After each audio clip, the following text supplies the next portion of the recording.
കേട്ടോ. അപ്പോൾ അതുകൊണ്ട് അവിടെ പാടത്ത് കുറേ ആൾക്കാർ നിന്ന് മീൻ പിടിക്കുന്നതും വലയെറിയുന്നതും ചൂണ്ടയിട്ട് പിടിക്കുന്നതും ഒക്കെ ഉണ്ട്. അപ്പോൾ അതൊന്നും നമുക്ക് ശരിക്കും അങ്ങോട്ട് പെർഫെക്റ്റ് ആയിട്ട് കിട്ടിയില്ല കേട്ടോ. കാരണം ദൂരത്ത് നിന്നാണ് ഞാൻ എടുത്തിരുന്നത്. പിന്നെ അവിടേക്ക് എത്തിയപ്പോഴത്തേന് ഇരുട്ടായിരുന്നു. നമ്മൾ അവിടുന്ന് കുറച്ച് വീഡിയോസ് റീൽസൊക്കെ എടുത്തിട്ടുണ്ടായിരുന്നു.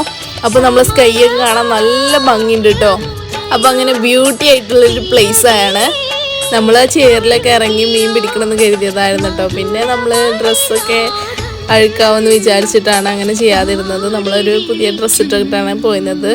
എന്നിട്ട് നമ്മൾ പറയുകയും ചെയ്തിട്ടോ, ഒരു പഴയ ഡ്രസ്സൊക്കെ ആണെങ്കിൽ നമുക്കതിൽ ഇറങ്ങാമായിരുന്നു എന്നൊക്കെ. അപ്പോൾ അങ്ങനെ നമ്മൾ കുറച്ച് റീലും ഫോട്ടോസും വീഡിയോസൊക്കെ എടുത്തിട്ടുണ്ടായിരുന്നു. പിന്നെ നമ്മൾ വല്യമ്മാൻ്റെ വീട്ടിൽ പോയി ചായയൊക്കെ കുടിച്ചിട്ടുണ്ടായിരുന്നു. പിന്നെ നമ്മൾ പോരുന്ന വഴിക്ക് അവിടെ ആന വളർത്തുന്ന ഒരു വീടൊക്കെ ഉണ്ട്. അപ്പോൾ അതൊക്കെ കാണാൻ പോയിട്ടുണ്ടായിരുന്നു. അപ്പോൾ ആന അതിൻ്റെ വീട്ടിൽ പോവാണ് കേട്ടോ. അപ്പോൾ ഇത്രയുള്ളൂ. അടുത്ത വീഡിയോ ആയിട്ട് വീണ്ടും വരാം.